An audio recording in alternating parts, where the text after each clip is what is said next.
السلام عليكم ورحمة الله وبركاته.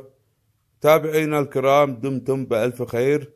قصتنا اليوم قصة حقيقية عن رجل كان يبلغ من العمر 65 عام. كان عبد الله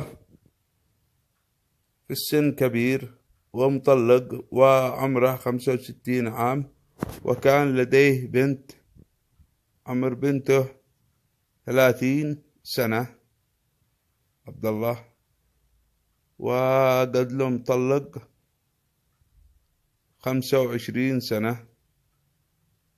وكان عبد الله يكلم بنته نجلاء إنه يريد يتزوج ببنت لا تكبر عن 30 سنة. وقالت بنته: يا والدي عبد الله، ندور لك واحدة بالسن يكون عمرها في الخمسينيات. فرد أبوها وقال: ما أريد إلا بنت عشرينات. قال: بالعشرينات. وكانوا يقولوا له: عمرك كبير وتشتي واحدة صغير. قال: أشتي واحدة بالعشرينيات. وكان حالته المادية على قدر حاله، مستور الحال، متوسط الدخل. كان معه عماير وعنده إيجارات، يعني الله ساتر عليه. وعنده بيوت كثيرة. دوروا له ما لقيوا بنت ترضى تتزوج بسن هذا عبد الله. حتى بنته نجلاء بتكلم زميلاتها تدور لأبوها عريس، ما لقيت لوش. وكلمت جيرانها، ما في أحد رضى بسن أبوها. ما هم متقبلين إنه واحدة 65 سنة ياخذ واحدة عشرينيات، ما هم متقبلين. وله ذاك الذي بيدفع مهر كثير. وجمع عياله وقال عياله: أنا لقيت واحدة عمرها 22 سنة وملكة جمال، وهي موافقة فيني، بس أبغاكم تروحوا تشوفوها، وأنا بتقدم وأكمل كل الأمور ونقيم الزواج. قال: البنت الذي أنا أتمناها. قالوا: ما نعرفها، بس لكن بنروح نشوفها لك. وما شاء الله البنت حلوة وأبوها سمعته طيبة، ما شاء الله، يعني تبارك الله. وهو كيف تأكد إنه كان تبغاها البنت؟ هو كان لما يشتغل مقاولات كان يشوفها وهي معجبة فيه، وكان يلمح على البنت هذه ويتكلم معاها. لما ويوم من الأيام لقيها وهي ماشية لوحدها، سألها قال: لو تقدمت لك تقبلي فيه؟ هي البنت خجولة، نزلت رأسها على الأرض وروحت البيت. وقال عبد الله بنفسه: البنت ما بتردني. وراح تقدم وراح لعند أبوها وجلس معاهم وعرض بالأمر، ووافقوه وعرضوا عليه شرطين. والبنت خجولة جدا، وما بنخليك تجلس معاها إلا وأمها معاها وأبوها معاها وأخوانها معها، أما إنك تجلس لوحدك معها لا. وإن البنت من خجلها إذا كلمت أحد غريب يغمى عليها. عز الطلب، وهذا الذي أنا أبغاه. والشرط الثاني قالوا: تكتب البيت باسمها. هذا طلبنا الثاني. صح إن البيت ما هو هذا كالحلو والضخم، بس احتمال إنك تاخذها وتتسلى بها شهر شهرين، ترجع بنتنا عندنا سنة سنتين، ترجع تطلقها. قال أما البيت لا. قالوا له هذا شرطنا. راح يفكر اليوم الأول اليوم الثاني، اقتنع. فكان أبوها يشتي يضمن حق بنته لأنها أصغر منه في 40 سنة تقريبا. وقال عبد الله أنا موافق أتزوج بنتكم قمر، بس بشرط إذا أنا طلقتها تأخذوا البيت، وإذا هي رفعت علي قضية خلع أنا أخذ البيت، وإذا طلبت الطلاق البيت يرجع لي.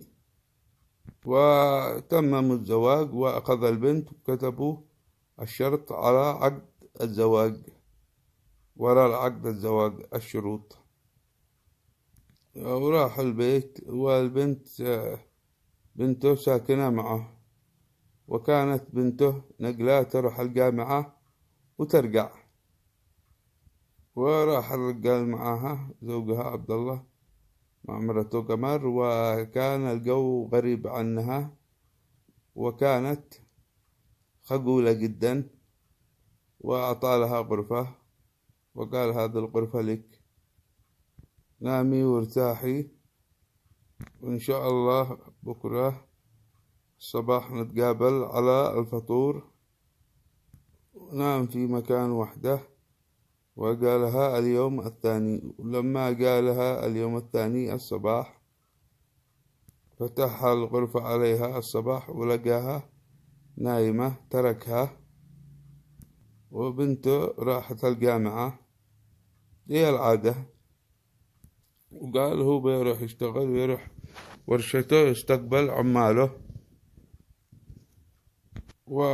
ويروح العمل ويرجع، ويمكن بعد ساعتين يكون إنها قد قامت من النوم.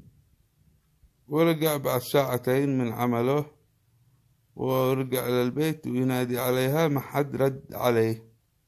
فتح الغرفة لقاه زوجته الجديد نايمة، وقع عندها يصايح عليها يا قمر يا قمر.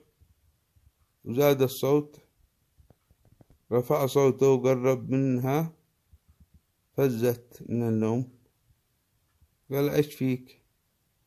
وقال لها ليش نايمة لحد الحين، ايش فيك؟ وكانت تدور، وقال ايش تدورين؟ ادور علي. وتدور لقى جهاز صغير. قال ايش هذا؟ طرحت الجهاز بإذنها. قالت هذه سماعة، أنا ما أسمعك إلا بالسماعة هذه، مقرر لي طبيا، ومقرر لي إني أزرع حلزون بالأذن الداخلية عشان أسمع. أني مع السماعة هذه يلا أسمع. ليه ما قلتوا لي من أول؟ سكتت.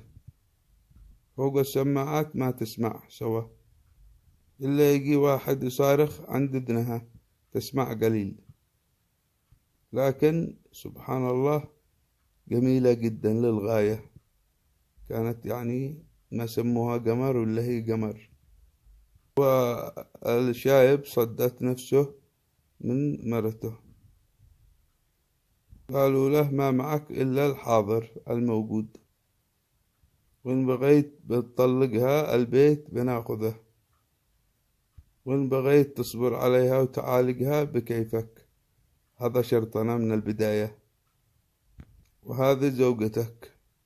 رجع وهو كاره لها وكاره الحياة كلها، وسكت، وما عاد قرب لها شهرين 3 أشهر، ولا عاد قرب لها، كأنها مستأجرة جالسة عندهم بالبيت. وكانت بنته تحاول مع أبوها، وكانت تقول لأبوها نقله هذه مصيبة وما في شي، البنت مسكينة ما لها يد فيه، هذا خلقة الله. رفض يتقبل هذا الأمر، ويوم من الأيام قرر أنه يرتكب بزوجته هذه قمر جريمة، وكانت مسكينة بحكم أنه كان معاه خبرة. كان في سرير، وكان السرير هذا فيها سلك يسخن داخليا، تنام فوق السرير في أيام البرد أحلى نوم. خربت هذه المرتبة قبل أيام، متعودة وإن تنام على هذه المرتبة خاصة بأيام البرد هذه.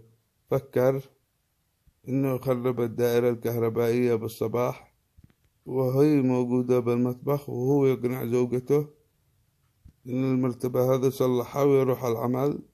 يروح العمل ويرجع، وبنته بالجامعة كعادتها تصلح ترتب ترجع تنام، وهي بالفراش ميتة وكذا. باخذ البيت، سوى هذه الحركة والبنت قد راحت الجامعة، وحاول إنه يفعل الحركة على زوجته عشان يتذكرون إنه كان موجود معهم بالصباح. ورجع إلى البيت وإن الباب مقفول من جوه. حاول دق الجرس، دق الباب، دق بقوة. قالت اليوم ليش ما نمتي؟ قالت أنا ما أنام. أسوي لك شيء؟ أسوي لك فطور؟ قال أيوة سوي لي فطور. ويطلع الدخان من السرير والكهرباء نافض البيت، يطلع دخان، وطالع القثة المرمية المدخنة، ويطالع إن بنته مرمية على الفراش ما هي زوجته. أنت رحت من هنا والبنت رقدت من هنا، وراحت الجامعة ورجعت، ما كان في محاضرات، ورجعت ترقد، كانت بردانة. وقالت بنته أنا أبغى الدفة، شغلي لي الدفاية. وعاد أبوك يصلحها. صار من المصيبة هذه والذي حصل، قال أنا الذي قتلت بنتي.